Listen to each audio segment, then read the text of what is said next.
ഉണ്ടായില്ല. ഇനി ഒറ്റ കാര്യം പറയട്ടെ, പേപ്പർ താഴ്ത്തി വെച്ചോളി, ഇനി ആവശ്യമില്ല, കളയണ്ടട്ട, വീട്ടിൽ കൊണ്ടുവെക്കുക, ഫ്രെയിം ചെയ്ത് വെക്കുക. മരിക്കണത് വരെ ഞാൻ പറഞ്ഞത് ഓർമ്മ ഉണ്ടാവണം.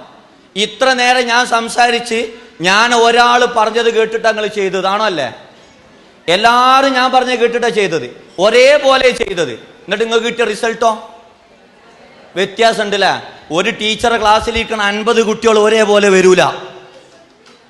ഒരു ടീച്ചറെ ക്ലാസ്സിലിരിക്കണ 50 കുട്ടികൾ ഒരേപോലെ വരൂല. ഇനി കുട്ടീനോട് അപ്പുറത്തെ കുട്ടീൻ്റെ മാർക്ക് ചോദിക്കണതിന് മുന്നേ ഇപ്പം ചെയ്താണ്ട് ആലോചിച്ച് നോക്കിക്കൊണ്ടി.